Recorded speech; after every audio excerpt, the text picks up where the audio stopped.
de este seminario Derechos Fundamentales y Medio Ambiente y Megaproyectos de Inversión en México, con la mesa Racionalidad Ambiental, Economía, Derechos y Megaproyectos. En primer término, presentamos a Andrés, no va a venir Andrés Barrera, ¿verdad? Nos seguimos con Manuel Becerra Ramírez, que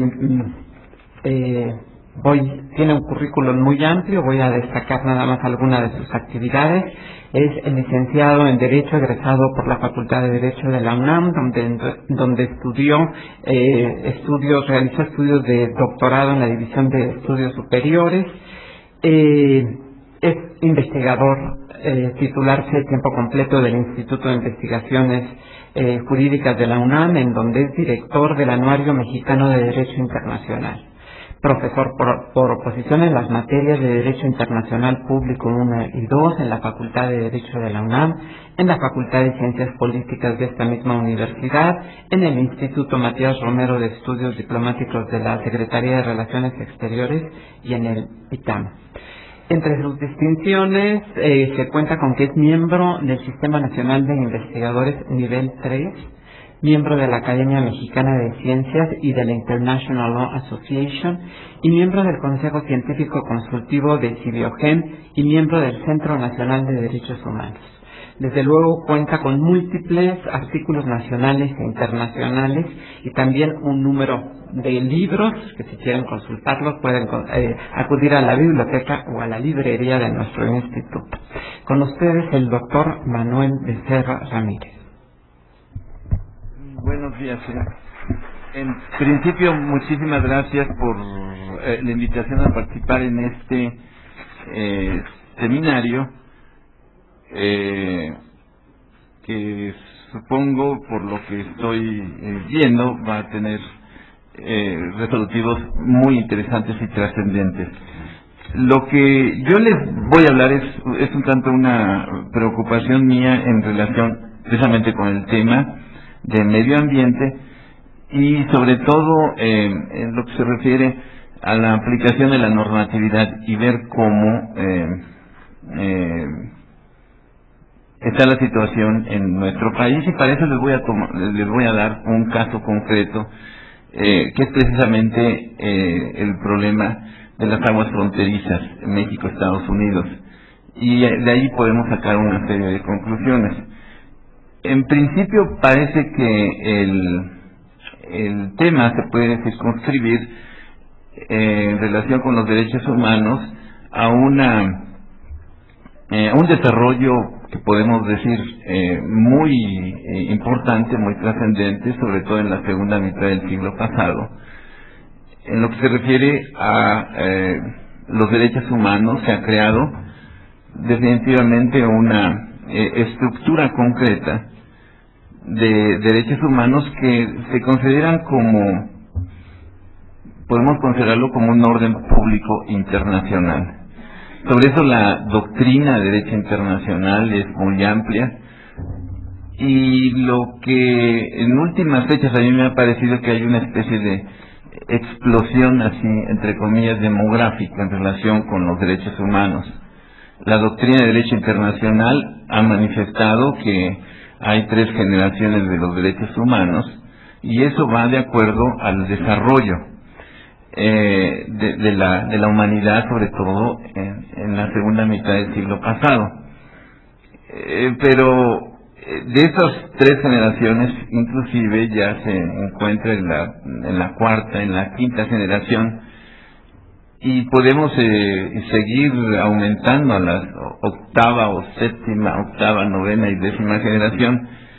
Pero la gran preocupación, o lo que yo veo en esta perspectiva, es que no hay mecanismos, o tanto a nivel internacional en muchos casos, ni a nivel interno, para hacer efectivos esos derechos humanos. Ahí es donde yo digo que es un tanto una explosión demográfica de los derechos humanos, o siendo un poquito más críticos, un tanto de demagogia de los derechos humanos. Esto se puede ver, por ejemplo, en los diferentes sistemas. Lo he visto, por ejemplo, en otro momento de análisis, en otro momento con la Constitución soviética, donde recuerdo que tenían el derecho, los derechos a todo, inclusive el derecho a la secesión en un momento dado. Y esta es una cuestión que es bastante interesante, y se los digo simplemente para centrar el tema. La Constitución soviética en la última Constitución soviética en 1977 establecía, por ejemplo, en su artículo 71, el derecho a la secesión. En la década de los 80, con todo ese movimiento de la perestroika que ustedes conocen, cuando 3 repúblicas del Báltico trataban de independizarse, el presidente entonces de la Unión Soviética, Mikhail Gorbachev, que era y es abogado, fácilmente les dijo a las repúblicas del Báltico que no se podían independizar. Entonces le dijeron ellos, como no, si ahí está el artículo 71 de la Constitución, y él contestó, no, es que no existen las normas secundarias para hacer efectivo ese derecho a la secesión. Y en efecto, después el Parlamento recién creado soviético creó toda una estructura para que cualquiera de las repúblicas que conformaban la Unión Soviética se pudiera retirar. Pero si ven ustedes la ley de secesión, establecía una serie de requisitos que supuestamente respetaban el derecho a la secesión, pero lo ponían bastante difícil.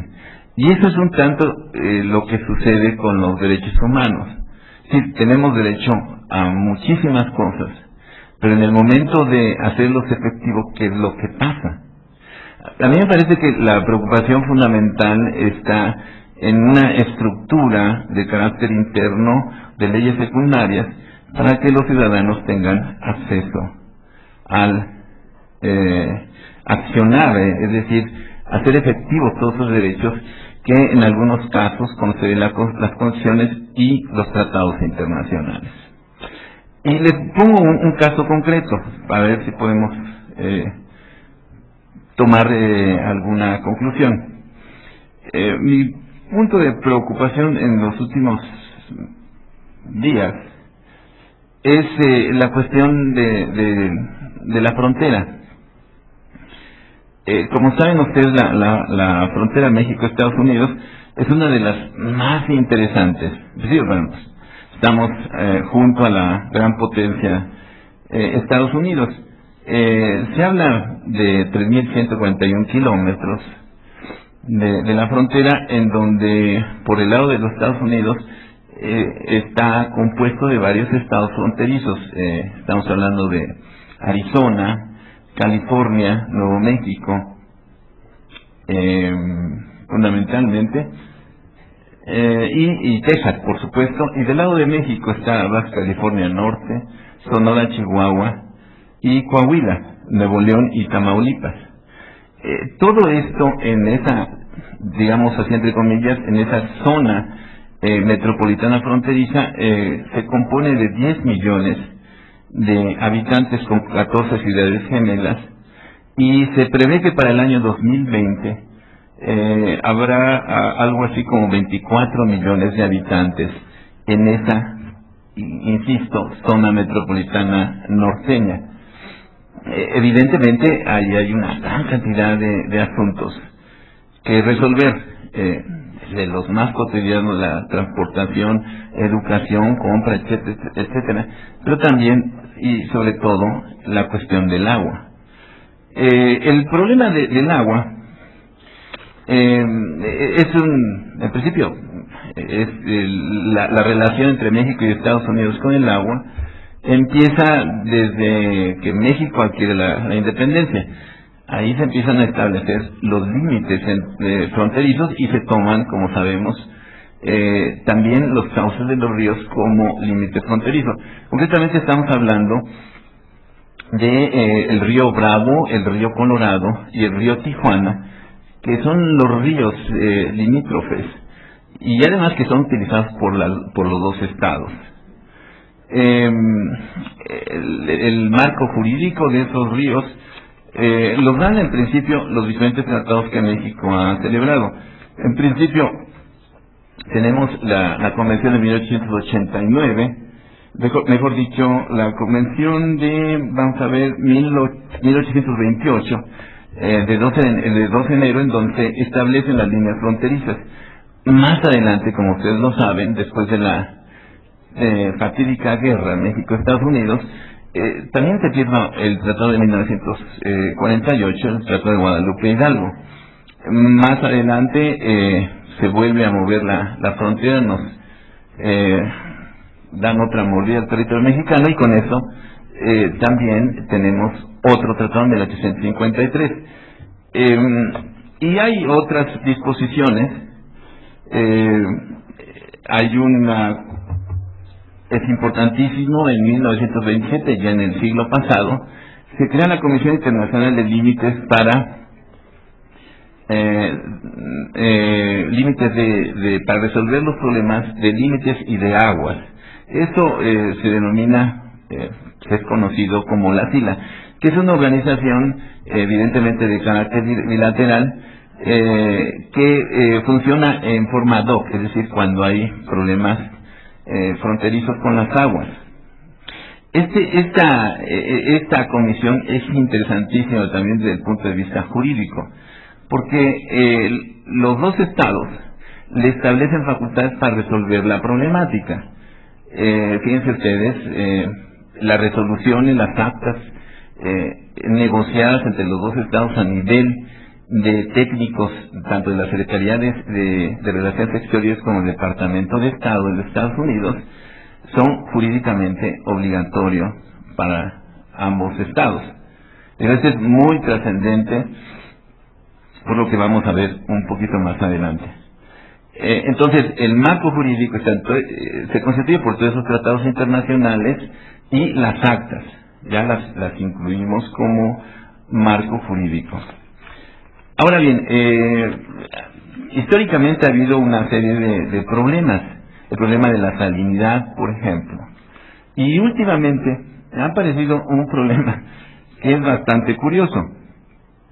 Es precisamente el problema que está causándose con la decisión unilateral de los Estados Unidos de establecer un lecho de cemento al río Bravo, por supuesto de parte de los Estados Unidos.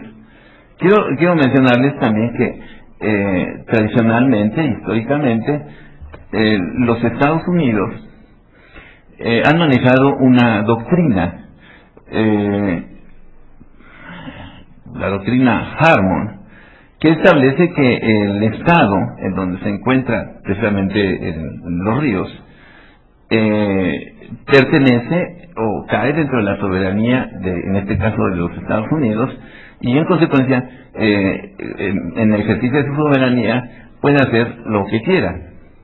La doctrina Harmon, que data de 1889, se vino manejando durante todo lo que la parte que sobraba del siglo XIX y parte del siglo XX. Es decir, los Estados Unidos, en virtud de que los ríos en algunos casos nacen en su territorio y corren en territorio estadounidense, están sujetos a la soberanía total de los Estados Unidos. Esa es la doctrina Harmon.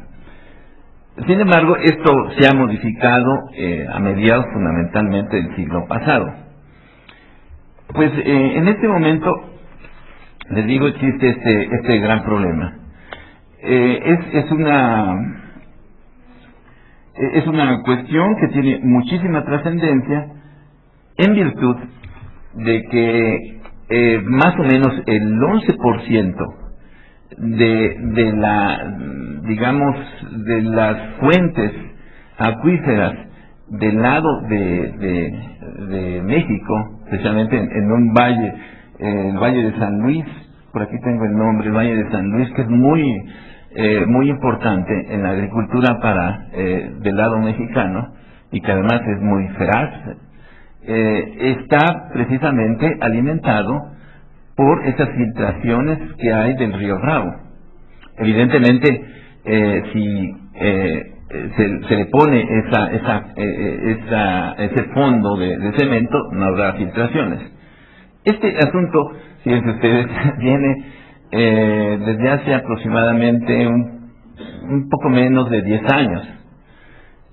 Bueno, entonces, lo interesante del asunto es que del lado mexicano, los agricultores, que son bastantes y fuertes, porque les digo, es una región muy feraz que tiene el lado mexicano de Mexicali, pensaron qué hacer, es decir, se preocuparon y acudieron a las cortes estadounidenses. Recientemente, hace 2 meses aproximadamente, 2 o 3 meses, se dictó una resolución en las cortes estadounidenses, ya en última instancia, en el sentido de que este era un ejercicio de la soberanía de los Estados Unidos, es decir, otra vez la doctrina Harmon, y que en consecuencia no había ningún derecho a oponerse de parte de los agricultores de México. Entonces ahí está la cuestión. Los agricultores de Mexicali dicen: ya perdimos. Para eso tuvieron que contratar, evidentemente, a un despacho de abogados estadounidenses que les cobró buen dinero, pero la resolución fue: no se puede hacer más. ¿Es posible?, preguntan. El cuadro es interesante, y ahí es donde vemos la cuestión, yo creo que se discute aquí. ¿Qué es lo que se puede hacer? Tal parece que están los tratados internacionales que establecen los mecanismos, concretamente que los centralizan a esta comisión binacional, y después están las normas internacionales, concretamente, como saben ustedes, la Convención de Río, podemos decir, y otros tratados internacionales de los que Estados Unidos no es parte. Ahí la cuestión se vuelve bastante interesante, porque los Estados, y ese es un tanto estrategia de política exterior de los Estados Unidos, no ser parte de muchísimos tratados, ser parte de los mínimos de los tratados internacionales. Por ejemplo, tratados internacionales que hacen muchísimo ruido para ustedes y la prensa, como el protocolo de Kioto, pero la Convención de Río, precisamente, la Corte Penal Internacional, los Estados Unidos lo han rechazado, pero hay algunos otros más, como podría ser la Convención de Viena de 1969, que de alguna manera le quita elementos, mecanismos jurídicos a un abogado para poder litigar. Entonces, ¿cuál es la cuestión?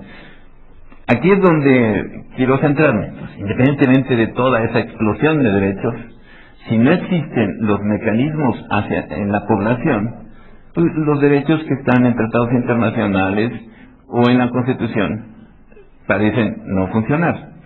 Sin embargo, a mí me parece que la argumentación tendría que ser otra. Es decir, los nacionales norteños tienen una serie de mecanismos. Y aquí volvemos a recurrir al derecho internacional. El derecho internacional, como saben ustedes, está compuesto de normas convencionales, es decir, todos los tratados internacionales, pero también de normas consuetudinarias. Y eso es lo que no se alega mucho en frente de los Estados Unidos en algunas ocasiones. De tal manera que los Estados Unidos están obligados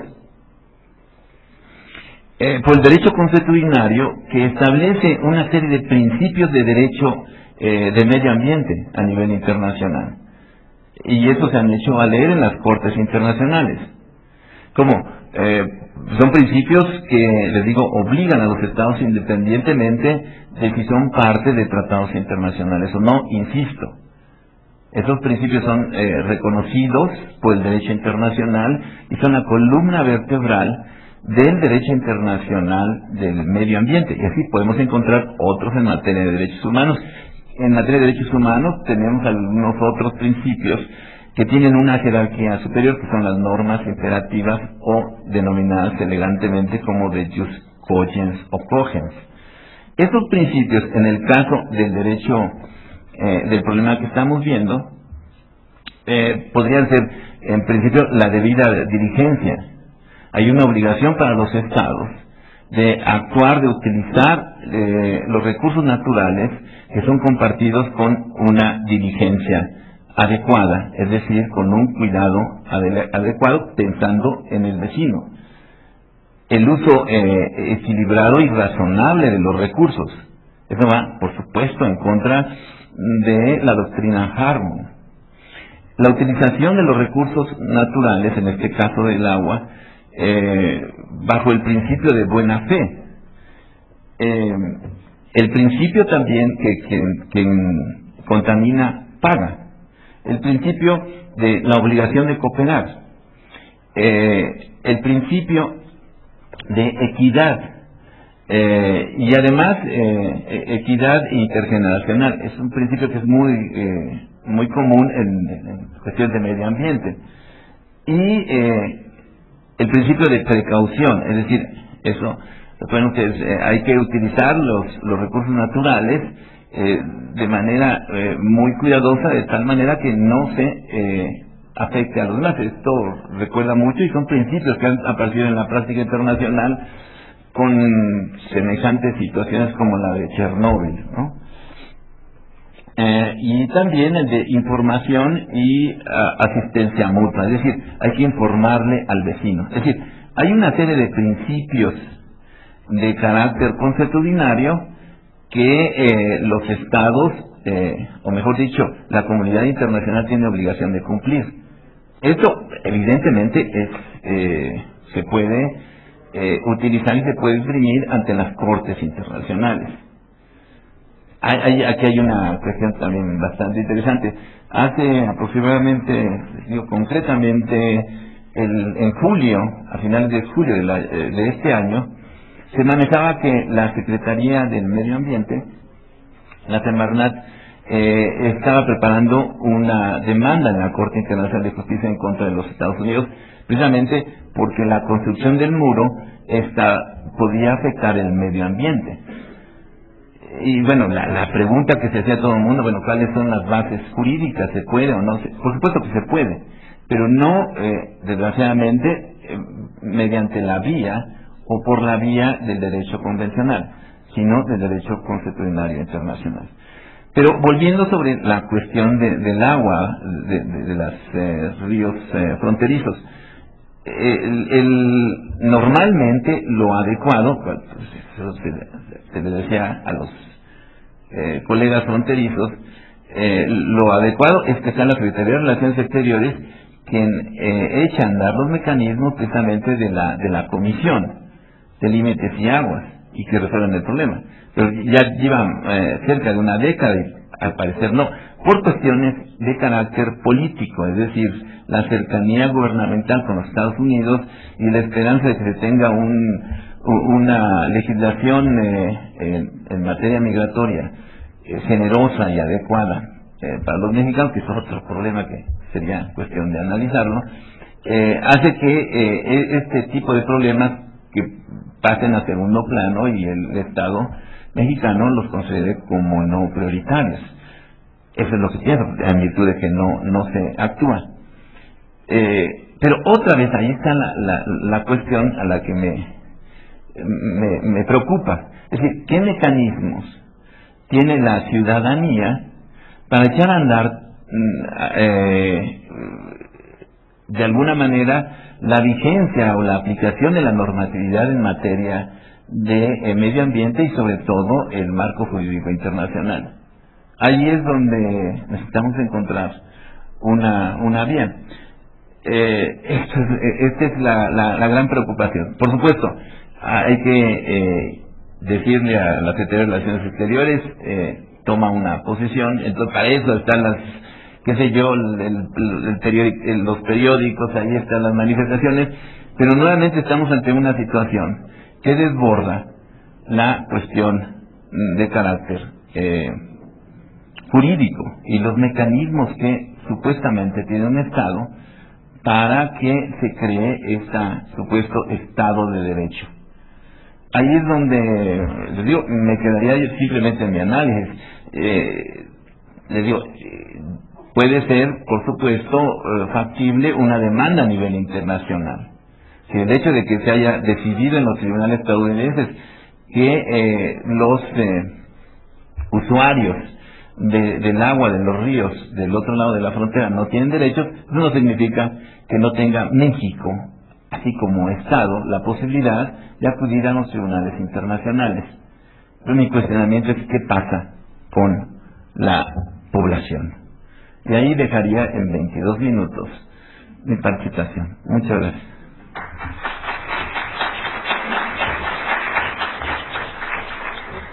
Pues agradecemos doblemente al doctor Becerra por su muy interesante intervención y por ese respeto tan absoluto del tiempo. Bueno, pasamos ahora a escuchar a la doctora Patricia Cruzán Villalobos. Ella es egresada de la Facultad de Derecho de la UNAM, imparte la Cátedra de Derecho Individual del Trabajo en la misma Facultad de Derecho de la UNAM desde 1966, la de Derecho Colectivo de Trabajo y Derecho Procesal del Trabajo en otras universidades e instituciones con motivo de cursos ordinarios de actualización, diplomados y estudios superiores. Se desempeña como investigadora de tiempo completo en este instituto, en el cual coordina el área de estudios en Derecho Social. Es coordinadora de eventos académicos especiales y para posgrado en la Escuela Libre de Derecho de Puebla y es asesora externa de distintos organismos. El SNI la reconoce como investigadora nivel 1. Es autora de muchísimas publicaciones, tanto en libros individuales como de artículos. Entre sus últimas publicaciones se encuentra el Panorama Internacional de Derecho Social, Culturas y Sistemas Jurídicos Comparados y Derecho Laboral Globalizado, ambos publicados por este instituto. Actualmente es vicepresidenta de la Sociedad Mexicana de Derecho del Trabajo y Prevención Social, pertenece a la Barra Mexicana de Abogados, Colegio de Abogados, y es miembro del Consejo Consultivo de la Comisión Nacional de Derechos Humanos. Con ustedes, la doctora Patricia Cruzán. Muchas gracias. Muchas gracias. Esto es de un currículum que más bien es como ridículum, pero en fin. Quiero agradecer mucho a mi amigo, a mi colega Rodrigo por la invitación que nos hace participar en este seminario. Quiero agradecerle a la doctora Brenda que nos esté moderando esta mañana porque es su cumpleaños, que aprovecho para felicitarla aquí públicamente. Entonces, qué manera de celebrar el cumpleaños trabajando, qué bueno, ¿verdad? Bueno, me da mucho gusto participar en este seminario con algún tema que en realidad yo no lo había abordado, pero que siempre es muy interesante entrar en otros campos, en otras áreas que nos hace reflexionar y que nos despiertan inquietudes. Como ustedes lo han escuchado, mis materias giran en torno a la cuestión laboral y seguridad social, aunque esto no se menciona. Entonces, cuando el doctor Gutiérrez me hablaba del impacto que pueden tener las obras, las megaobras, las grandes obras, etcétera, en las poblaciones, yo me recordé hace muchísimos años que me tocó profesionalmente conocer cómo hacía la Comisión Federal de Electricidad una movilización de pueblos para inundar, para crear la presa de Chicoacén. Yo tenía en ese tiempo una responsabilidad en la Comisión Federal de Electricidad, que era la de hacer contrataciones de personal calificado, es decir, ingenieros, médicos, etcétera, con un poco de asesoría técnica, que me la inventaba porque no podía asesorar mucho en realidad. Pero me tocó visitar Chicoacén en plena construcción, y por casualidad correspondió a mi cuñado, antropólogo, hacer parte de las investigaciones que se hicieron con mucha seriedad, con mucha profundidad, para hacer las movilizaciones de los pueblos. Creo, no sé, que aquello no resultó con complicaciones, por lo menos grandes complicaciones, y no sé si ahora en los cambios que se hacen, porque yo he perdido realmente contacto con ese tipo de problemas, se hayan seguido haciendo las cosas de manera correcta o se hayan mejorado. Para cómo está el país, lo dudo un poco. Entendemos perfectamente que cualquier obra de infraestructura que va a romper obras naturales y que son necesarias porque se necesita hacer el cambio, porque la vida misma nos va evolucionando, porque muchas veces la propia naturaleza nos obliga a crear ciertas obras para impedir que lastime, por ejemplo, inundaciones, todos estos problemas que están ahora climáticos que nos hacen el cambio del medio ambiente, que modifican el hábitat de pueblos enteros. Bueno, pues entendemos que hay que hacer estas obras y cuando se hacen hay consecuencias y en esas consecuencias naturalmente están la movilización de las poblaciones que les generan cambios en todas sus formas de vida, como cambio de vivienda naturalmente, lo que obliga al cambio de escuelas, lo que obliga al cambio de actividades. El cambio de actividades no solamente por ese motivo, el cambio de actividades también funciona porque hay nuevas tecnologías, hay nuevas formas de trabajar, el mundo se ha globalizado, hemos de cierta manera roto con fronteras, hay barreras que las hemos ido franqueando y de todo esto surgen también nuevas formas de trabajo.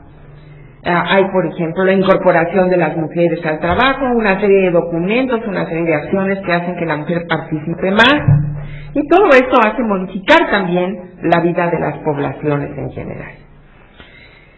Estos cambios requieren, como yo decía, estudios importantísimos que a veces seguramente no se harán, pero que aquí es donde nosotros tenemos que considerar cuáles son los fundamentos jurídicos y qué es lo que tenemos que tener de cuidado. En ese sentido, y claro, con una autoridad como lo es aquí nuestro amigo y colega doctor Becerra en materia internacional, tendríamos que decir una de las cuestiones importantes es conocer que la legislación internacional muchas veces no se aplica. En estos tratados importantes de aguas, por ejemplo, pues serán más conocidos.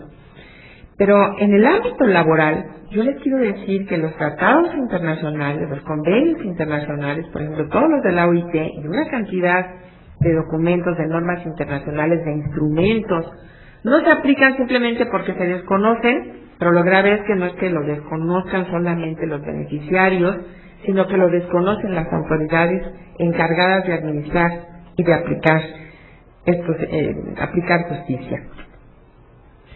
En ese sentido, es importante resaltar, destacar, que es la norma internacional las que nos pueden ayudar a regular y a encontrar los caminos para resolver muchos problemas que la legislación nacional todavía no contempla.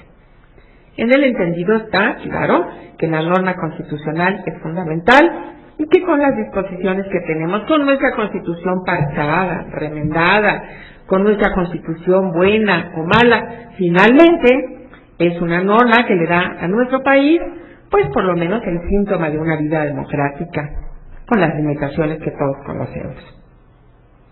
En ese sentido, ¿qué es lo que hay que hacer para conocer en estos cambios de movilizaciones? ¿Qué es lo que afecta? Bueno, es indispensable conocer, y esto lo van a tratar más tarde en algún otro seminario con el doctor Ordóñez, que el convenio número 169 de la Organización Internacional de Trabajo es clave, es fundamental para que pueda ser aplicado en este tipo de fenómenos que se nos están presentando. El artículo 5 de la Constitución, como lo sabemos perfectamente, nos habla de la libertad de trabajo. Cada uno de nosotros, cada individuo se puede dedicar a cualquier profesión, industria, comercio o actividad que le guste, que le agrade, que le convenga, dice la Constitución, que le acomode, y yo diría que le sea posible, porque quisiéramos dedicarnos a algunas cosas y la vida a veces no nos lo permite y tenemos que dedicarnos a otras actividades, a veces completamente distintas a las de las profesiones que se hayan llegado a desarrollar. En ese sentido, las poblaciones indígenas o las poblaciones afectadas por estas obras, al ser movidas a cambiar de actividades, a cambiar de trabajo, van a perder. Yo no hablo solamente de la ocupación de sus tierras y de sus actividades en las mismas, sino todo lo que representa. Es decir, hay afectaciones de manera directa y afectaciones indirectas. Y en todos esos sentidos tendríamos también que vigilar y que cuidar qué es lo que van a hacer cómo se van a desempeñar. Cuando nosotros hablamos de la libertad de trabajo, deberíamos hacer una aclaración y de decir, precisamente por lo de la ocupación de las tierras, y decir, bueno, es que una cosa es ocupación, otra cosa es trabajo, otra cosa es empleo. No es el tema ahora, no vamos a entrar en ese detalle, vamos a hablar de manera genérica en el empleo, pero sí les quiero decir que habría que pensar que ocupaciones son muchas, por ejemplo, las mujeres en estos pueblos que se ven ocupadas en la crianza de animales o de cultivos para el consumo y después también como una fórmula económica con la cual ayudan al sostén de la familia. También se verán afectadas, por lo tanto, con todo esto. Y claro, el trabajo productivo que todos sabemos que es un trabajo realmente muy sencillo en estas comunidades en las que hay artesanías, venta de productos de los que hablamos elaborados en la casa, que venden miel, plantas, los propios animalitos que van creando. Hay otros proyectos productivos comunales de más importancia, de más interés. Hay, por ejemplo, algunos programas que la propia OIT tiene, que se habla de mejores trabajos, y más trabajos y mejores trabajos para las mujeres. Son proyectos que se llevaron a cabo en algunos estados de la República. Esos también ayudan en ese sentido. Y lo traigo a colación porque en nuestro país muchas veces no le damos la importancia que tienen a ciertas actividades internacionales, como la Organización Internacional de Trabajo, que ofrece en estos casos, por ejemplo, asesoría para poder dar la capacitación y poder ayudar a que estos grupos que están afectados por sus modificaciones laborales puedan tener, con una recomendación que el propio convenio 169 tiene a su lado. Es decir, yo les quiero recordar que en materia laboral y de seguridad social, la OIT tiene, por un lado, los convenios, que son los que se ratifican por los estados que son miembros, que son partes de la propia organización, y que una vez que los ratifican son obligatorios. Pero también existen las normas, lo que se llaman recomendaciones, que son formas de orientar, son sugerencias, son guías que ofrece la organización misma a los países que han ratificado los convenios, o que no hayan ratificado, pues los pueden tomar como tal. No necesitan ser ratificadas, no necesitan ser aprobadas, por lo tanto tampoco son obligatorias. Pero estas recomendaciones son importantes. Y de una vez haríamos el señalamiento de que este convenio 169 es el resultado de la revisión del convenio 107. El convenio 107, una vez que fue revisado, que dio origen a este 169, quedó prácticamente fuera de vigencia, excepto para aquellos países que no ratificaron el 169. Bueno, aquí creo que me avisan del tiempo, por favor, que sí, seguramente me voy a ir. Entendemos que dentro de los grupos vulnerables, los que están afectados por este tipo de grandes obras resultan con una vulnerabilidad mayor. Y luego todavía a estos tendríamos que señalar que las mujeres y los niños resultan todavía con mayor grado de vulnerabilidad. Y que cuando se les afecta principalmente a las mujeres, entonces estamos hablando de unos índices de pobreza mucho mayores. Esto sabemos que además provocará o puede provocar la migración. Los trabajadores, ya no solamente varones, las mujeres o las familias completas, emigran, buscan no solamente dentro del territorio, sino en el extranjero, con todos los problemas que ellos representan y que los conocemos muy bien, pues tratan de irse porque no tienen un lugar que les permita vivir dignamente, con lo que se llamaría un trabajo decente, que es como lo llama la OIT, y que lo traducimos en México como un trabajo digno, un trabajo con dignidad. En ese sentido, quiero también aprovechar para decir que los trabajadores, el sector agropecuario, los trabajadores que trabajan en este sector, tienen diferentes formas de trabajar.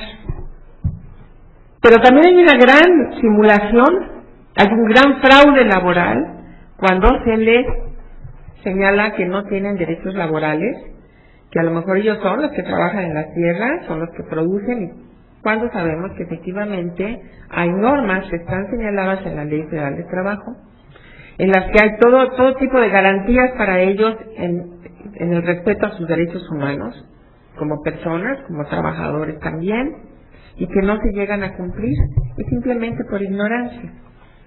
Hace algunos años, en la Comisión Nacional para la Fijación de los Salarios Mínimos, de una comisión de estudio que se hacía, el presidente de la comisión dijo que los trabajadores del campo no necesitaban un salario mínimo y que no les contemplaba ninguna regulación. Él pensó que estaba en Estados Unidos tal vez, pero bueno, en Estados Unidos de Norteamérica, no en Estados Unidos de México. Es una ignorancia impresionante. Entonces, los trabajadores del campo sí tienen derechos, sí están regulados en la Ley Federal del Trabajo, pero pocas veces nos acordamos de ellos y generalmente tratamos de buscar todos los problemas relacionados con tierras y tal en la regulación de la legislación agraria, que no trata exactamente las cuestiones laborales. Si hay un desconocimiento de la regulación nacional, pues con mayor razón lo hay en el sector internacional. Ahora, no obstante la ignorancia que ocurre esto, que rodea a esto, pues bueno, qué interesante que los grupos de profesionales de la sociedad civil en general apunten estas deficiencias, conozcan los estragos, los señalen, hagan las recomendaciones y finalmente se enfrenten y exijan a las autoridades el cumplimiento de los derechos de las personas que en este caso pueden ser afectadas o que ya están siendo afectadas con las grandes construcciones que, como repito, pues serán necesarias. No hay derecho a considerar que la supresión de tales obras deba de ejecutarse. Si vamos a impedir que se hagan obras, pues no, tampoco, porque esas personas necesitan caminos, necesitan tener otro tipo de desarrollo en las comunidades, esto lo sabemos, esto es fundamental. Se tendrán que afectar áreas naturales, naturalmente, pero todo eso se podría hacer cuando se tomen en cuenta las normas que nos lleven a conocer la forma de prevenir de la mejor manera los daños que puedan prevenirse. En los que se lleguen a afectar, bueno, pues yo no soy muy afecta a hablar de que las compensaciones, las indemnizaciones, esto realmente es difícil de entender. ¿Cómo vamos a compensar a una persona o a una población que tiene que salir de su población, que tiene que dejar ahí todos los recuerdos, los muertos, las tradiciones, una serie de cosas? Y lo vemos además constantemente cuando hay una inundación y que les piden a las personas que desalojen y no se quieren ir, a pesar de que se van a ahogar casi. ¿Por qué? Porque ahí tienen lo que han construido con mucho trabajo y aunque sea muy poco, para ellos es lo más valioso. Entonces, mover toda una población resulta muy complicado y requiere de todo un estudio y de un convencimiento hacia la población. Ofrecerles mejores condiciones de las que tienen es desde luego un aliciente, pero hay que entender que se les está afectando anímica y moralmente de una manera grave. Ahora, la condición es similar. Lo mismo pasa en una obra en la ciudad, como lo puede pasar en una obra grande como estas de las presas que se están construyendo. ¿Por qué? Porque en la ciudad también estamos viendo que modifican de repente los regímenes de propiedad, entran a hacer una limpia, diría yo, un desalojo de comunidades, de vecindades, en las que probablemente afectan a personas que sí viven decentemente, dignamente, que sí tienen un trabajo lícito, que no están cometiendo ningún delito, pero que en algún momento se tiene que hacer porque hay que limpiar de delincuencia, porque hay que regular el comercio, porque hay que dejar que la ciudad se mantenga libre en ciertas vías de comunicación, y bueno, hay afectaciones. Y son graves también, pero si las comparamos con lo que eso representa a nivel de toda una población que no está vinculada con ciertos grados de desarrollo como ocurre en la ciudad, es decir, que no hay otras alternativas de trabajo, bueno, pues entonces sería algo que nos debería llamar la atención para entender que en cada uno de estos proyectos, así como se estudian mecánicas de suelos, impactos ambientales y tal, en ese impacto social hay que considerar que los estudios deben de tener un renglón especial financiero en los que se considere cuánto va a costar el apoyo, cuánto va a ser para crear infraestructura, cómo se va a realizar. Y, de cierta manera, el convenio 169 tiene una guía, no para decir cómo se va a compensar y cómo se va a financiar, sino para llamar la atención y señalar cuáles son los derechos, cuáles son esos derechos que tenemos que tomar en cuenta de esa población y cuáles son las acciones prioritarias y cómo se podrían regular. ¿Por qué? Porque no existen regulaciones específicas que puedan en la legislación nacional aplicarse. Y la Constitución pues lo hace en términos generales. Pero, y esto es lo importante que quiero señalar, porque el 169 seguramente todos lo conocen, lo manejan seguramente mucho mejor que lo que yo pueda entenderlo, es que el convenio 169 es solamente una parte importante, es toda una articulación de convenios internacionales que deben de ser aplicados. Porque junto con estos hay que ver lo que la OIT llama los convenios fundamentales y tendríamos que ver que se elimina el trabajo forzoso, que también está en nuestra Constitución, pero que después no hay una mayor reglamentación. Hay que ver también cuáles son los convenios de igualdad en la remuneración de la mano de obra de hombres y mujeres. Hay que ver también el problema de la discriminación, para que en estos casos no solamente se considera la población masculina como población económicamente activa, sino también se tome en cuenta a las mujeres que tienen una doble o triple discriminación. Porque muchas de ellas están trabajando en actividades productivas, pero sin compensación alguna.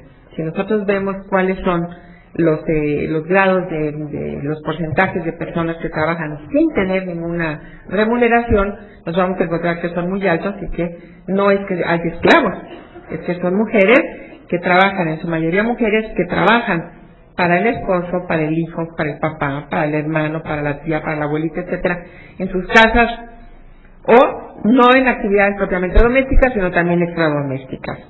Ahora, o también las mujeres jóvenes que ya empiezan a salir a trabajar porque las familias mismas las mandan a trabajar, las expulsan del hogar a trabajar en los poblados más cercanos, generalmente para actividades domésticas en ciertos lugares, o lamentablemente a las maquilas, que son las que se aprovechan fundamentalmente de la mano de obra de mujeres y que siempre son condiciones precarias. Y que en ambos casos el dinero de estas mujeres por lo general va directamente para apoyar a la economía familiar. Entonces sí tienen una remuneración, aunque precaria, pero al final de cuentas el dinero tampoco lo llegan a disponer y a disfrutar plenamente. Es decir, hay una falta de preparación. Estas mujeres salen a trabajar y por supuesto ya no tienen después mayor capacitación. Podríamos pensar también que las obras pues van a darles trabajos a las poblaciones porque van a tener mucha necesidad de mano de obra. Solamente que esto no es justamente lo que se necesita, porque esta mano de obra va a tener una relación no estable, quién sabe en qué condiciones de higiene y de seguridad, porque los contratistas buscan la manera de evadir el cumplimiento de las leyes de seguridad social. No hay una mano de obra capacitada, no hay los elementos necesarios para la capacitación y para la formación profesional, y por lo tanto volveríamos a que solamente son recursos momentáneos, podríamos decir que sean placebos exclusivamente, si nos quisiéramos poner con un término médico. Bueno, este convenio 169, que es también, como les decía, una articulación, una parte de una gran articulación en la que se fundamentan también con todos los convenios y con todos los pactos que tenemos de derechos humanos, incluido el del desarrollo, los de derechos al desarrollo, y los convenios otros mismos de la misma Organización Internacional de Trabajo, y ya los había mencionado. Puede analizarse, puede estudiarse, para que con base en esto se hagan cierto tipo de recomendaciones. Y claro, la OIT también tiene sus asesores técnicos que en algún momento se pueden solicitar y también tienen formas de escuchar las quejas que se van presentando por los grupos que están afectados.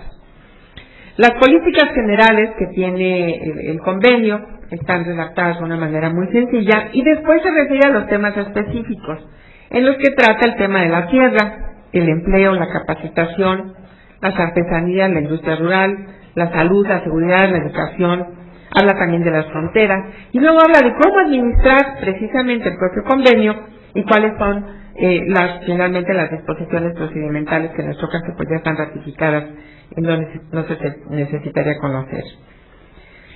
En este sentido, el empleo El empleo que van a ofrecer esas obras en el lugar será un trabajo eventual, como les decía, no será un trabajo estable. Seguramente no se guardarán los principios de equidad y de justicia. Y aquí es donde nosotros tendríamos que pensar que una vez que el país, México, es parte de la OIT y que México ha ratificado este convenio 169, tiene la obligación de cumplir con todos los principios de la Constitución de la OIT, tiene la obligación de cumplir con los principios de la Declaración de Filadelfia de 1948 y con los principios de la Declaración de Principios y Derechos Fundamentales de 1998. Con lo cual se señala, y está explicado también en la recomendación número 157, que acompaña al convenio 169. Cuando ustedes lean el convenio 169 de la OIT, por favor busquen también la recomendación número 157. A veces no se busca la recomendación que acompaña a los convenios.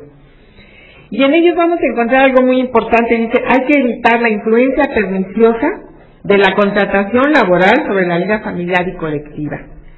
Permitir que los trabajadores mantengan contacto con sus costumbres, cuidar de su transporte, y muy importante, asegurarse de que los trabajadores, fíjense qué importante, asegurarse de que los trabajadores comprendan las condiciones de trabajo, que se les expliquen en lengua materna, con traductores, que acepten libremente el trabajo y las condiciones que se les ofrecen, no que sean obligados a ello.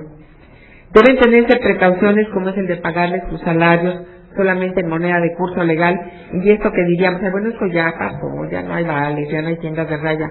No, pero ahora hay otros sistemas, y si a un pobre indígena o a un pobre habitante de una comunidad alejada le pagan con tarjeta de débito, como se acostumbraba, ya te deposité en el banco, pues a ver a qué horas va, a qué población, y a ver si existe la sucursal, y a ver si hay la posibilidad de que lleguen tiempos de que estén abiertos, y si el cajero está funcionando, en fin, toda esta serie de cosas, que volvemos otra vez a retomarlo. Esto es como decíamos en algún momento, la cuestión social que dio origen al derecho del trabajo, hoy se convierte en una nueva cuestión social, porque hay que arroparla con los elementos que estamos padeciendo en medio de la sociedad, que ya no tuvo una revolución industrial, pero que se tuvo una revolución tecnológica y una revolución de informática. Y sobre eso hay que repensar, y hay que repensar que si ya ha pasado la revolución industrial y estamos con la revolución tecnológica, seguimos teniendo a ese tipo de poblaciones que en vez de que les hagamos una población con todos los servicios y se les otorguen todas las medidas necesarias para que vivan dignamente, para que puedan desarrollarse, para que puedan capacitarse y para que eleven sus niveles de vida, pues estamos volviendo otra vez casi a los principios del siglo pasado. Y bueno, para muestra un botón con las mismas minas que nos recuerdan los problemas de las minas de Cananea en 1906, y que a ellos les quiero decir, de verdad, el día que tengan un poco de tiempo, cómprense o pidan en la biblioteca ese maravilloso libro de Emilio Solá, Germinal, en la que nos relata cómo era la vida de los mineros, porque creo que son muy pocos los elementos que están variando, y esto nos pinta la necesidad de las personas que trabajan en condiciones, que viven en condiciones verdaderamente infrahumanas. Muchas gracias.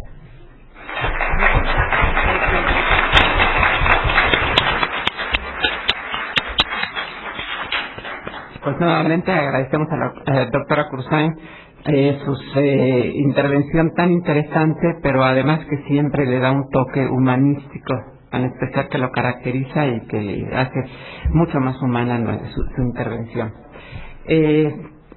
Por último, por esta mañana voy a presentar a ustedes a Rita Marcela Robles Benítez. Ella tiene 2 licenciaturas, una en Derecho por la Universidad Nacional Autónoma de México y una licenciatura en Ciencias Políticas. Además, en su currículum se puede ver que constantemente acude a seminarios, a cursos, lo cual quiere decir que está muy interesada en seguirse progresando académicamente. Ya tiene algunas publicaciones, entre ellas la reforma a la ley del ISSSTE. La reforma a la ley del ISSSTE viola tus derechos humanos. que fue un folleto informativo para trabajadores sobre el impacto que tendrá la reforma a la ley del ISSSTE de septiembre de 2007. Y el tema de Concho, el repaso de Concho, sí ha sido abordado por ella. Tiene 2 publicaciones, una en inglés, One Year After the Explosion in Mine 8, Pasta de Conchos, para la revista Focus de Human Rights en México, Centro de Derechos Humanos Miguel Agustín Pro Juárez, en abril de 2007, y otra, Pasta de Conchos a un año de la explosión, para la revista Trabajo y Democracia, el número 90, publicado en febrero de 2007. Actualmente es promotora educativa en el Centro de Reflexión de Acción Laboral CEREAL, en donde realiza talleres en materia de derechos humanos, derechos económicos, sociales y culturales, y derechos humanos y laborales. Da también asesoría jurídica y elaboración de acciones urgentes.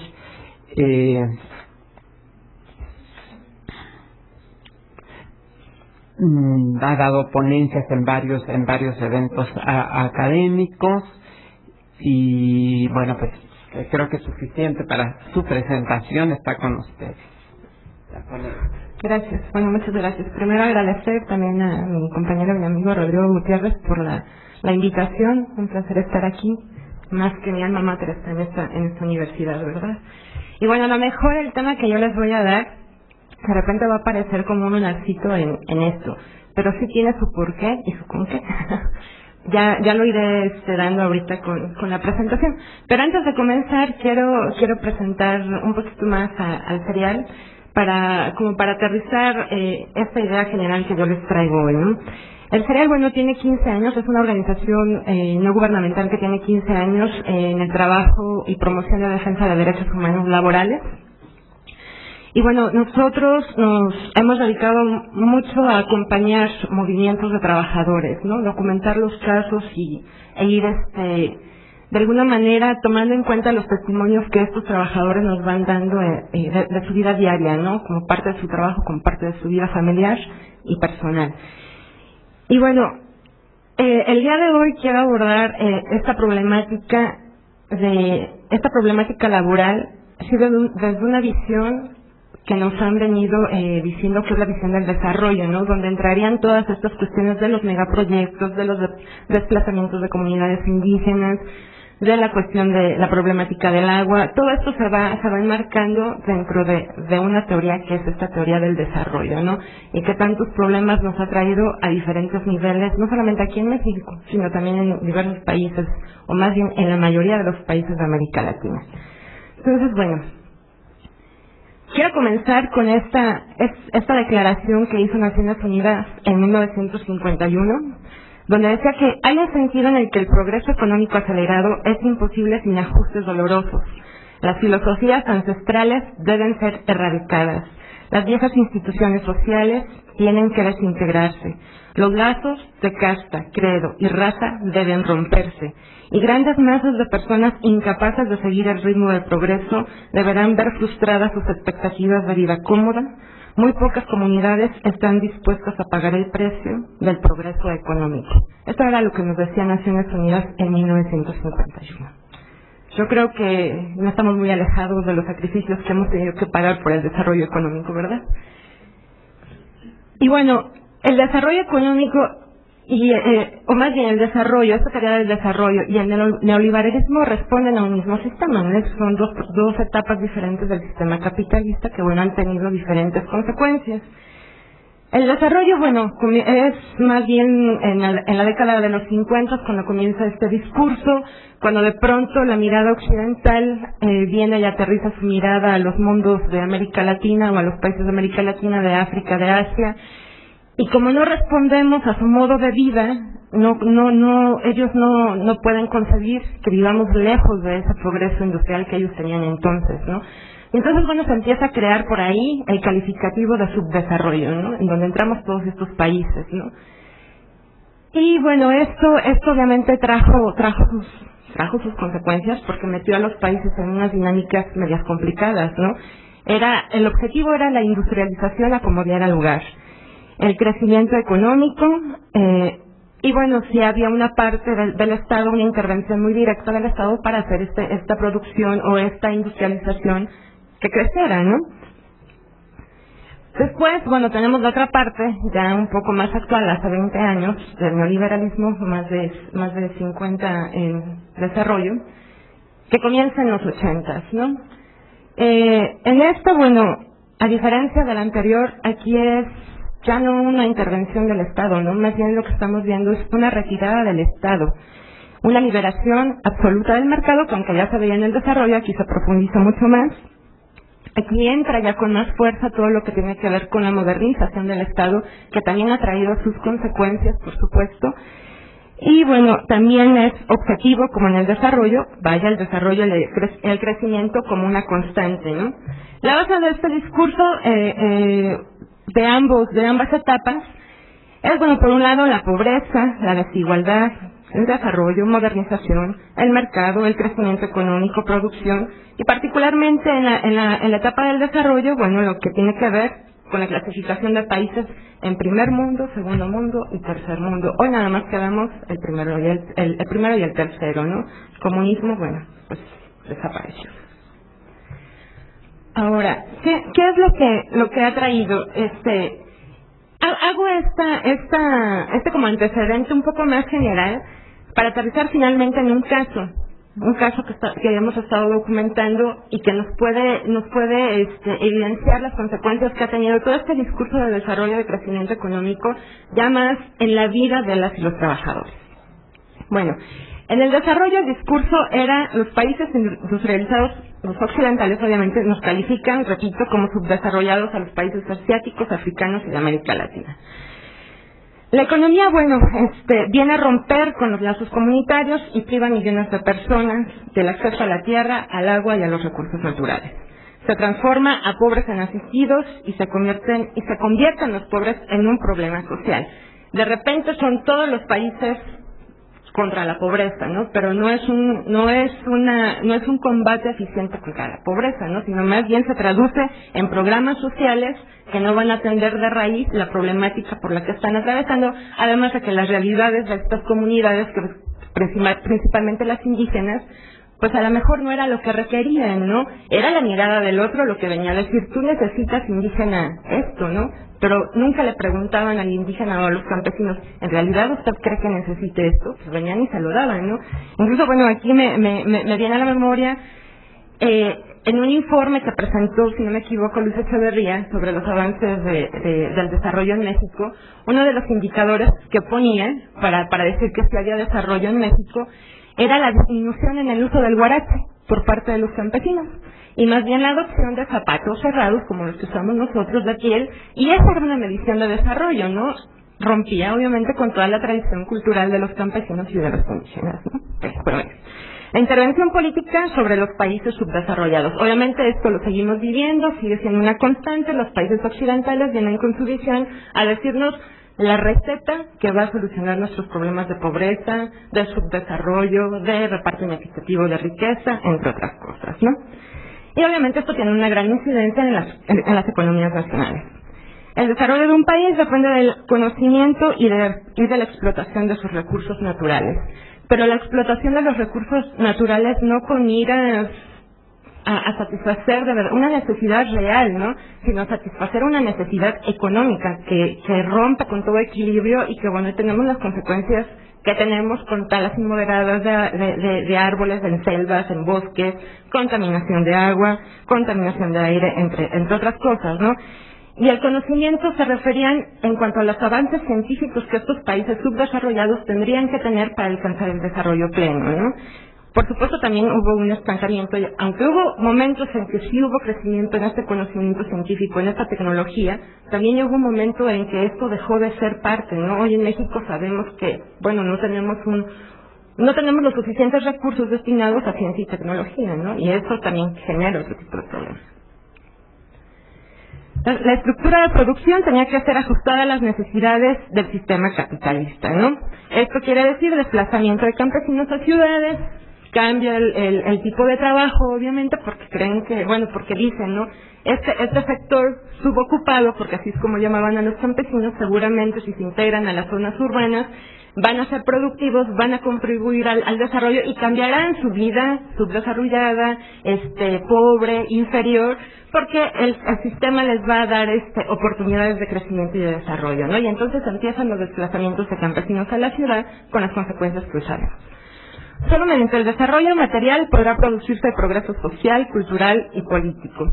Se favorece la industrialización con el fin de insertarse en el mercado internacional y bueno, aparecen nuestros salvavidas internacionales, que es el Fondo Monetario Internacional y el Banco Mundial, a través, con el discurso obviamente por delante del desarrollo, de lo necesario que es el desarrollo, y como no había en estos países, y no lo hay, en estos países calificados como subdesarrollados, un ahorro nacional efectivo que permita un crecimiento sostenido económico, una mejora en la vida, pues ellos dijeron, nosotros damos préstamos. ¿Para qué? Bueno, pues para que estos países vayan encaminándose para alcanzar el desarrollo. ¿Pero qué fue lo que generó? Pues generó un grave problema, que ya lo vimos hacia finales de los 70s, los 80s. Bueno, pues obviamente hubo una reacción ante este endeudamiento. Vimos la generación entonces de los grandes movimientos sociales, los movimientos de liberación nacional que se oponían a esta intervención directa de los estados occidentales, Estados Unidos, Europa, sobre los de América Latina. Surge por ahí la CEPAL, aunque no muy crítica en cuanto a las cuestiones de economía, pero sí da una visión diferente de lo que tendría que aplicarse aparentemente a América Latina, ¿no? Partir de las necesidades de América Latina, no tanto de lo que vengan y te digan, ¿no? Más o menos era una cosa así lo que decía la CEPAL. Surge también el movimiento de teoría de la liberación en respuesta a esta intervención que había, ¿no? de estos estados sobre los países de América Latina. Y entonces empieza en los 80s la época, del neoliberalismo, ya tal cual, nosotros muchos ya lo conocemos, sabemos más o menos de qué se trata. Yo me permití tomar tal cual las 10 recomendaciones para explicar esta parte del neoliberalismo del consenso de Washington, ¿no? que es la parte que da inicio a esto. Y de este consenso salen recomendaciones que obviamente tenemos que ir aceptando nosotros los países subdesarrollados para seguir creciendo económicamente. Una de ellas, es la disciplina fiscal, ¿no? No más déficit fiscal, presupuestos balanceados, el equilibrio fiscal está basado en la disminución del gasto público, fundamentalmente en los sectores sociales. ¿Qué es lo que ha tenido como consecuencia hoy? Pues una disminución en cuanto a la generación, por un lado, porque son muchas, ¿no? Una, en cuanto a la generación de empleo en el Estado, ¿no? De repente nos encontramos ya a épocas más actuales, con recortes, con retiros voluntarios, se van cerrando plazas, se van congelando, y hubo un momento en el que el Estado decía, yo te contrato si no tienes empleo, y generó empleo, y de repente cuando llega esta parte de disminuir el gasto social, el gasto público, dice, pues ya no puedo, entonces ahora te despido, y sí, ¿no? Se van todos estos trabajadores despedidos, liquidados, a ese grupo de desempleados que hoy están acá, ¿no? La inflación como parámetro central de la economía. El control de la inflación es un asunto prioritario, ¿no? Para los organismos acreedores, esto es Fondo Monetario, Banco Mundial, ¿no? Tienes que tener un control muy estricto sobre tu inflación. Por supuesto, la inflación, este control ha tenido también sus consecuencias. Nosotros lo vemos en nuestros salarios. El salario ha sido el ancla de la inflación. Si se eleva el salario, dicen los economistas, se eleva la inflación. Entonces, esto ha tenido atado a los mexicanos a aumentos ilógicos, ¿no? del salario mínimo, y que obviamente tienen impactos en nuestra vida. Otro de los puntos es la prioridades en el gasto público. La necesidad de cubrir el déficit fiscal presenta la disyuntiva entre aumentar los ingresos fiscales o reducir el gasto público. Esta disyuntiva hoy vemos que han buscado soluciones, por ejemplo, la disminución en lo que da el Estado a la seguridad social, ¿no? Que hoy anda por ahí en 2% de Producto Interno Bruto, y no ha aumentado. Esto se ha fijado así más o menos desde Cedillo, finales de Salinas de Gortari, todo lo que es Cedillo, ahí con algunas variables de 3% en algún año, pero seguimos en la constante del 2%, disminución también en todo lo que tiene que ver con salud, y obviamente que trae detrás todo lo que tiene que ver con la cuestión de la inversión privada, ¿no? Que también es parte de esta etapa del capitalismo, perdón. La reforma tributaria, bueno, el aumento de ingresos y impuestos se considera una alternativa a la reducción del gasto público para tener el déficit fiscal. Pero ¿quiénes son quienes están cargando esta? Bueno, pues obviamente los contribuyentes que ya por sí están ahí bien señalados y que son los que siguen soportando ahora nuestra actual reforma. Y bueno, los trabajadores también ven impactados en sus salarios esta parte de la cuestión tributaria. Tasas de interés que se irán fijando conforme a las demandas del mercado, lo mismo que el tipo de cambio. Una política comercial que libera las importaciones, ¿no? Esta es la parte fundamental. Es una política proteccionista aquí ya no entra, ¿no? Porque distorsiona el fin y la naturaleza de este modelo. Y bueno, les repito, la parte importante es esta cuestión de la inversión extranjera directa. ¿Por qué? Bueno, porque dicen que aporta capital necesario para el desarrollo, provee capacitación y la producción de bienes y servicios tanto para el mercado interno como para el de la exportación. Nosotros lo podemos ver, pues que no es cierto, ¿no? Que esto ha sido más bien todo lo contrario. En cuanto a que aporta capital, bueno, sabemos que las grandes empresas transnacionales tienen privilegios hacendarios que les hacen pagar bajos impuestos, o algunas de ellas de plano ni pagan. ¿Por qué? Bueno, pues porque el fin es atraer la inversión extranjera directa. No proveen de capacitación a sus trabajadores, los trabajadores muchas veces no están actualizados. Tan solo, bueno, un ejemplo sería en esta cuestión de la explosión de Paso de Conchos, que podemos hacer una diferencia. Los trabajadores que quedan atrapados, los trabajadores que estaban en ese turno eran trabajadores sí especializados, pero después de la explosión, la empresa Grupo México cambia toda su política de contratación y ahora lo que hace es irse a las zonas de Veracruz y de Campeche a traer gente que por naturaleza es o campesina o es indígena, las llevan a estas minas de Grupo México en Coahuila, les dan ahí más o menos una capacitación de pues qué hacer si hay mucho gas, pero no son mineros. Entonces ahora nos están incrustando en un mercado, bueno, en una forma de trabajo que para ellos es desconocida, ¿no? Y la otra sería, bueno, una producción tanto para el mercado interno como para la exportación, pero privilegiando siempre la exportación. Esas han sido las consecuencias y eso lo podemos ver bien ahorita en el ejemplo que yo les voy a dar sobre maquila electrónica. Otra es, perdón, no les había pasado, las privatizaciones es también uno de los puntos claves. La industria privada, dicen, se administra más eficientemente que la empresa estatal. Aquí sería lo que toca la parte de la modernización del Estado, ¿no? Y entra en los términos de eficacia y eficiencia en las funciones del Estado, pero trae consecuencias para nosotros como ciudadanos, ¿no? Porque dejamos de ser sujetos de derechos para convertirnos en clientes del Estado, ¿no? A reclamarle un servicio poco eficiente, un servicio poco eficaz. Y se va perdiendo esta naturaleza, ¿no? Otra parte es la desregulación como una forma de promover la competencia. Implica la desregulación del mercado a través de reformas estructurales. Implica, bueno, la laboral, la energética, la seguridad social y la hacendaria. Hoy día ya pasaron las dos reformas que se venían buscando sobre seguridad social, desde el 95 la del IMSS, 2007 la del ISSSTE. Está en discusión la laboral, que permitiría una flexibilización del mercado, con el fin supuestamente de atraer mayor inversión. Y bueno, la energética, que también está ahí en esa parte de la discusión, ¿no? Ahora, ¿qué implicaciones ha tenido todo este modelo de desarrollo, este modelo neoliberal de la economía, directamente en los derechos humanos laborales? Yo tomé como base tres derechos. Son 10 los que nosotros decimos que deben ser los fundamentales en toda relación de trabajo. Yo tomé solamente 3, aunque se pueden ver impactos en todos ellos, ¿no? Recordemos que las violaciones a los derechos humanos se hacen de manera, pues,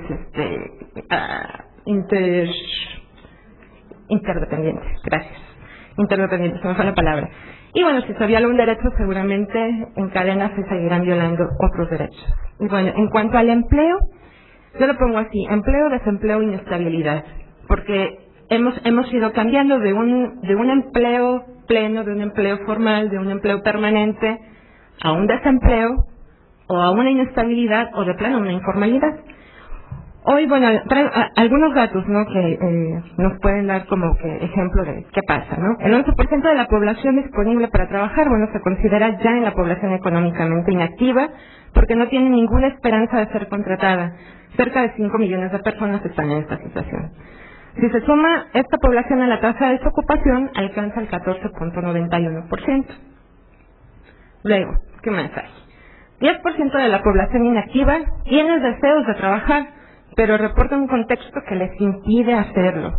27.1% de la población ocupada trabaja en el sector informal, aunque aquí hay contradicciones. En la Facultad de Economía, no recuerdo cómo se llama la parte de esta área de la Facultad de Economía que hace seguimiento a estas variables económicas, dice que es más, ¿no? Dice, a ella le han dado resultados de hasta el 40% en este sector informal, y la Universidad Obrera también rebasa estos datos que nos da INEGI, ¿no? La Universidad Obrera dice que hay cerca del 45% de la población económicamente activa en el sector informal.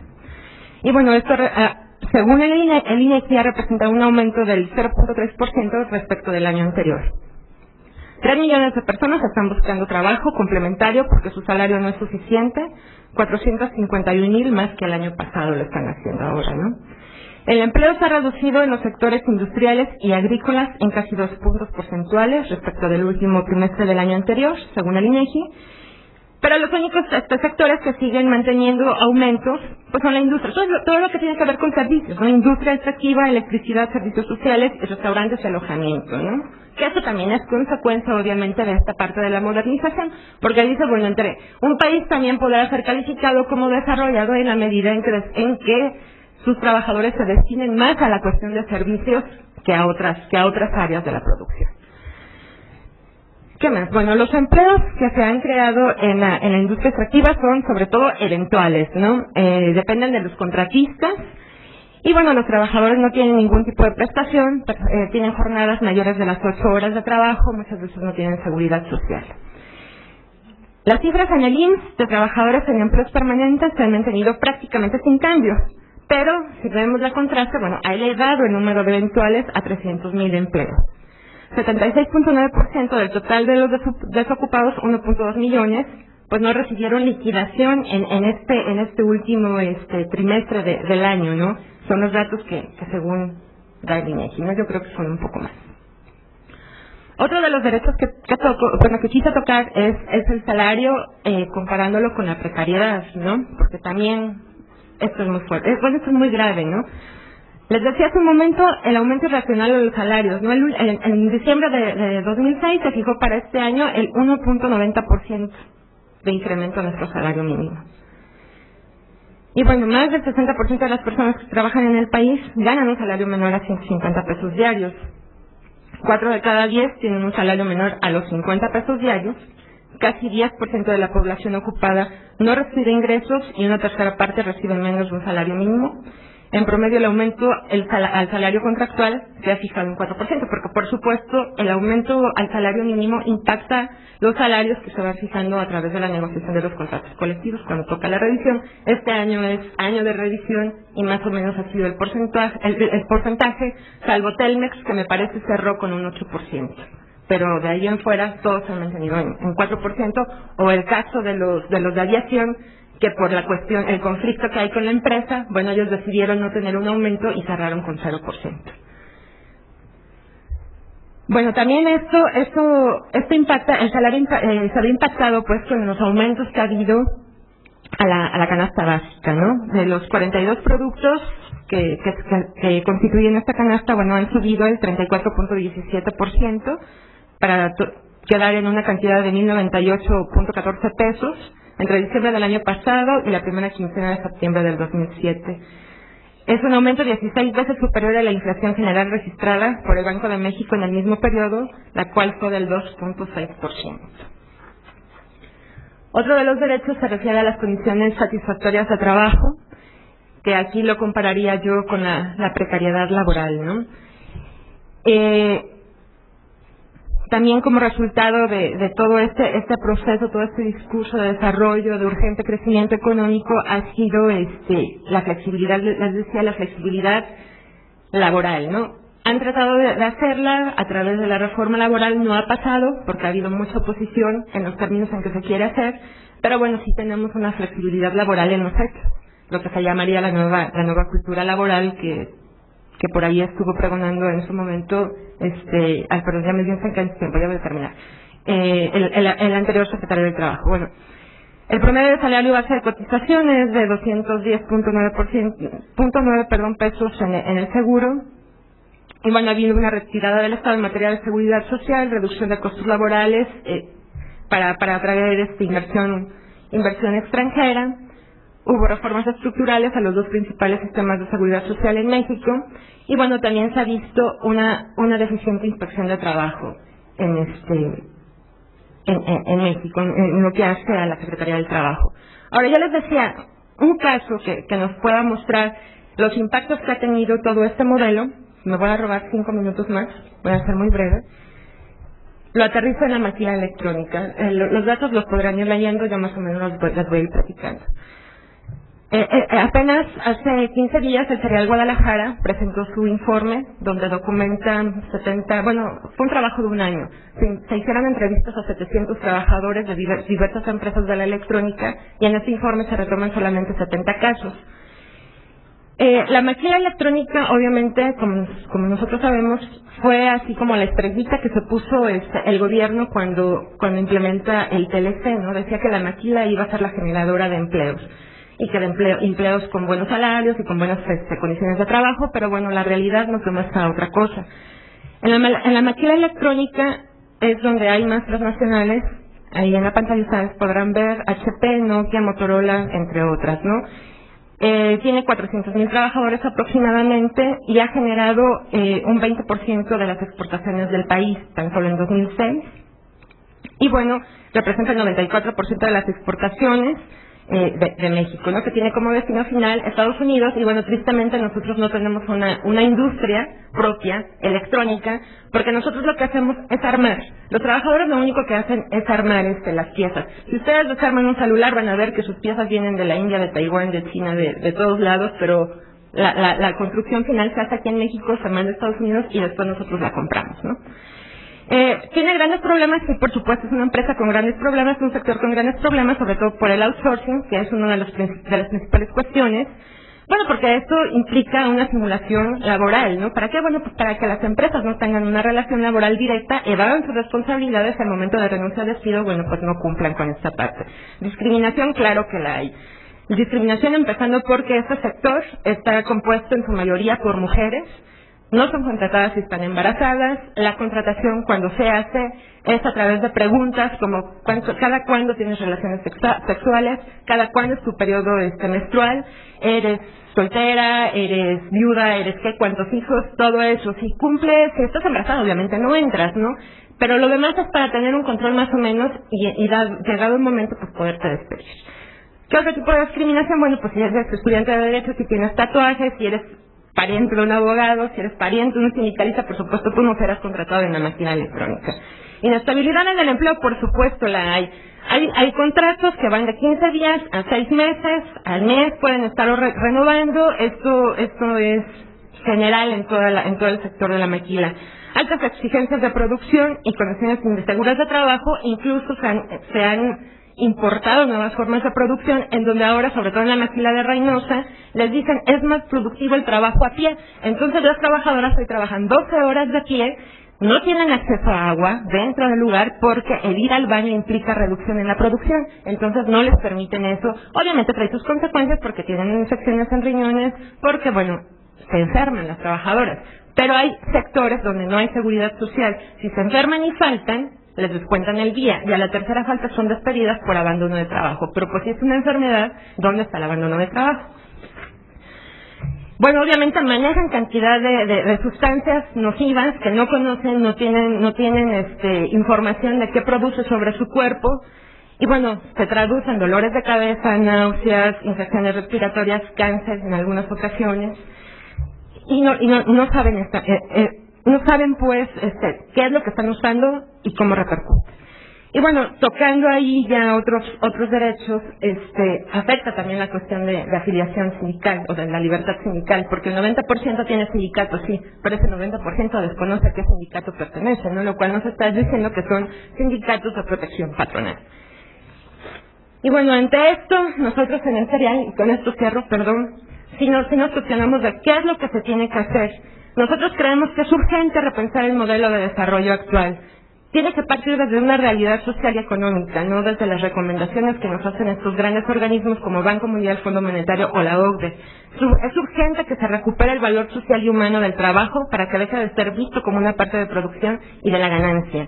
Es urgente que el gobierno cumpla las obligaciones que tiene de respetar, proteger y garantizar los derechos humanos, empezando por la legislación nacional para después ir adecuando a la internacional. Es urgente detener el proceso de privatización que pone en peligro el acceso a los derechos humanos laborales fundamentales como la seguridad social. Es urgente que la elaboración de las políticas económicas y laborales se encaminen a garantizar los derechos económicos, sociales y culturales por encima de los intereses del mercado internacional. Y es urgente dejar de mirar toda esta situación como algo normal.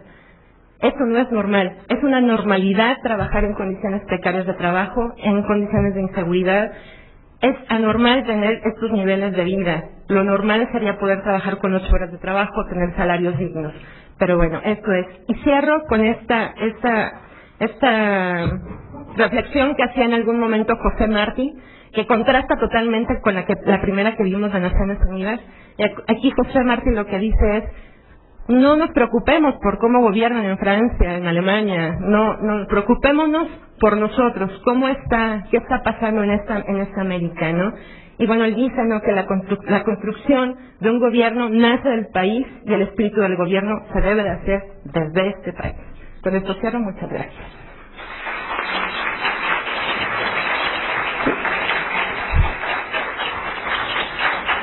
Bueno, pues muchas gracias a Rita Robles por esta visión joven y muy bien informada sobre algunos problemas muy concretos que se están enfrentando ahora en nuestro país.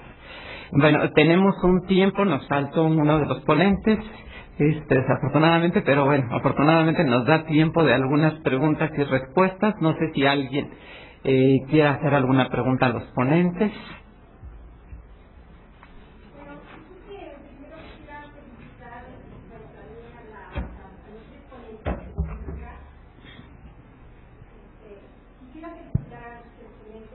Por sus exposiciones muy claras, muy precisas y orientadoras de muchas cosas e informativas. A los dos primeros, agradecerles realmente la orientación tan importante que tiene todavía la vigencia de aquellas normas jurídicas que todavía están sosteniendo el Estado Nacional y por lo tanto los derechos de los ciudadanos. Creo que son muy importantes por varias razones, porque la lucha no solamente se debe dar a un nivel colectivo contra la macroeconomía de los proyectos, de los megaproyectos que nos están imponiendo, sino también la lucha se debe dar en forma individual a través de orientaciones. Por eso los felicito a los dos, porque todavía manejan realmente las verdaderas leyes de este país que daban protección a la ciudadanía, y eso ayuda muchísimo a las cosas. En mi caso, por ejemplo, yo tuve un pleito con las 4 empresas del agua que contrató Cedillo para que se nos cobrara el agua como se les diera la gana. Yo me he defendido, les gané el juicio y me han respetado. Creo que la lucha no solamente se debe dar a nivel colectivo, sino a nivel individual, y eso es a través de una información y de un manejo correcto de las leyes de un Estado Nacional. En el caso de la compañera de Ciencias Políticas, creo decirle que es muy importante, es una síntesis neoliberal en donde se transita de un Estado nacional a un Estado financiero. Le faltaron datos en este sentido a su trabajo, en este sentido, no porque esté mal, ¿sí?, sino porque cerraría la metodología que usted maneja en el sentido de un dato que es muy importante de ese Estado financiero, ¿no? La parte que se lleva el Estado financiero actual es subsidiar directamente a los bancos extranjeros. Es mucho, muy importante porque tendríamos claridad de cómo este manejo presupuestario está orientado directamente a favorecer a los más ricos del exterior en todo este proceso económico-social. Y en el otro aspecto, es decir, realmente orientar esta política fiscal de subsidiar directamente a estos grupos, a este estado financiero a través de la pequeña población que todavía tiene empleo y resiste, pues sería muy importante ubicarla en ese sentido y hacerla consciente de hacia dónde está generando su ingreso y no para proyectos de bienestar social. Y en el caso de la política fiscal, perdón, ya voy a sintetizar, la política fiscal en relación a toda la información final que vio sobre las maquiladoras está en función de que nuestro peso debería estar está sobrevaluado y debería realmente de impulsar a un mercado interno, es decir, con una devaluación. Lo que pasa es que no se devalúa nuestro peso porque definitivamente la mayoría de las importaciones que hacemos en esta relación comercial requieren de un dólar barato para poder exportar las mercancías a un dólar barato y que tengan una tasa de ganancia las empresas maquiladoras. Realmente la política económica del país está en función del exterior, no del pueblo de México. Gracias.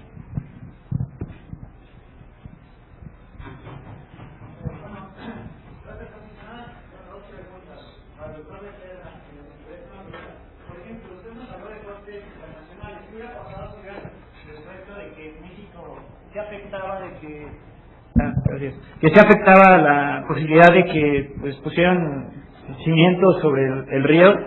¿Qué hubiera pasado, no? O sea, ¿quién determina? O sea, ¿sabes que ya no construyas? O como pasó con la determinación de la ONU, se la pueden pasar por encima y decir, no, ¿saben qué? Pues no me importa, ¿no? Realmente sí hay, bueno, yo no conozco un órgano que pueda castigar otro estado más que es una potencia decayente, pero es una potencia al fin y al cabo. ¿Qué pasaría? Y al respecto, con la última exposición, otra pregunta, otra observación que hizo muy importante es, no me pareció muy de acuerdo cuando el avance de la economía se refleja en el sector servicios. Con lo que yo he visto es con la industria, ¿no? ¿Por qué no? ¿Qué ha pasado en los países subdesarrollados? Todo lo contrario, ¿no? Se quiere avanzar del sector agrícola al sector terciario, pero nunca se onda en el sector secundario, ¿no? Donde se hace la industria y es el sector más importante, ¿no? Y este mismo modelo donde ellos nos respaldan de que no apoyes a sectores sociales, donde se pone la inversión, investigación, donde realmente se hace un progreso económico, es por eso, ¿no? Porque necesitan de países subdesarrollados que les den materias primas. En eso me gustaría enfatizar, ¿no? Además, como dijo la señora, ¿no? La banca. ¿Por qué? Porque la banca decide a qué le voy a invertir. Entonces, es por eso es que es privada, ¿no? Y me gustaría que contestara mi pregunta, por favor. Bueno, a ver, entonces está dirigida al doctor Becerra.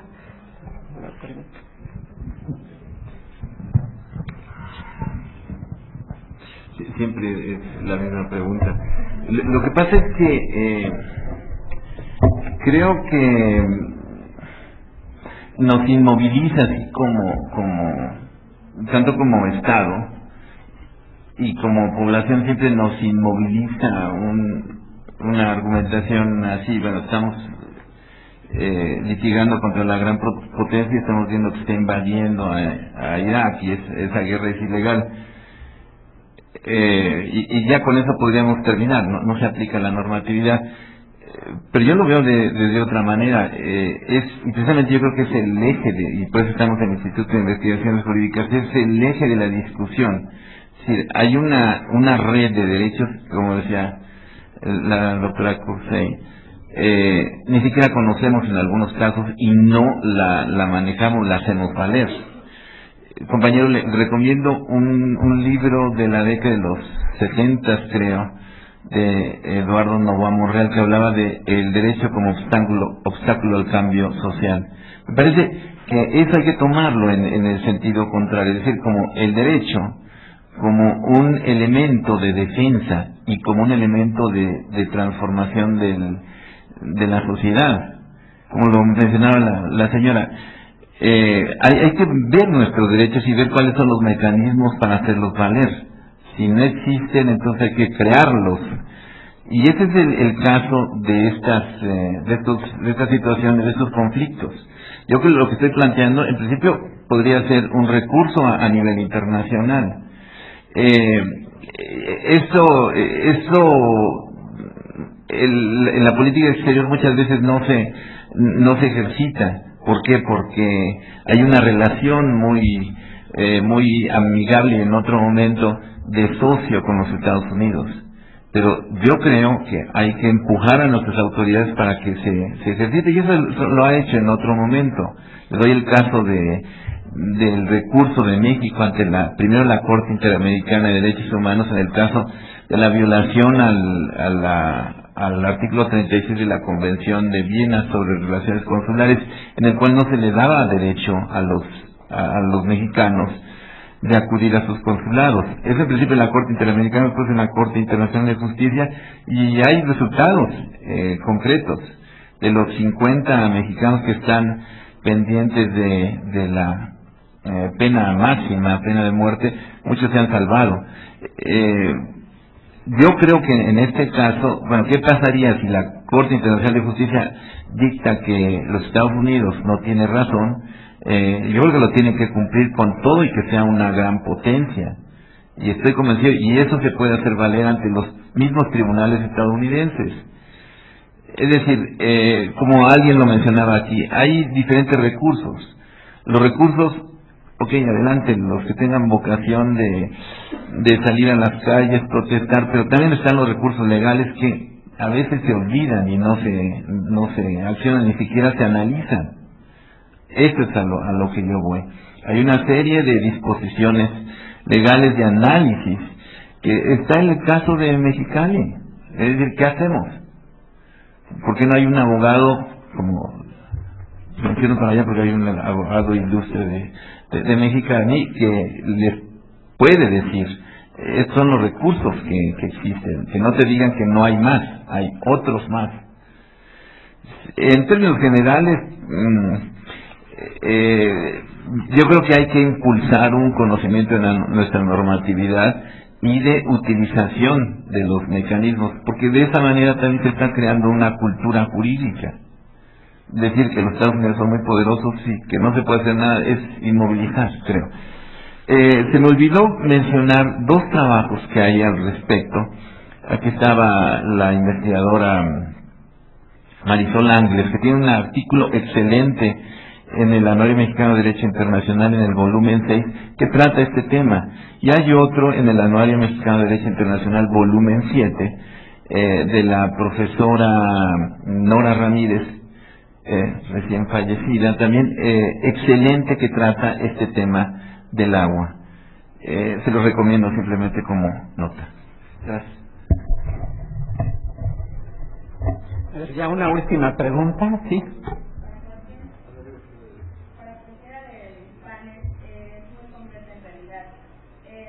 Todo lo que se ha explicado en el seminario, las pautas jurídico-sociales que pudieran tomarse en cuenta o conclusiones a llegar, pero concretas, sobre una regulación. Una puede ser la ideal y otra la material, derivado a la situación económica y laboral que se establece, pero en concreto, ¿cuáles podrían ser las pautas jurídico-sociales que se pudieran tomar para partir de ellas y realizarlas? Para cualquiera del panel. Muchas gracias.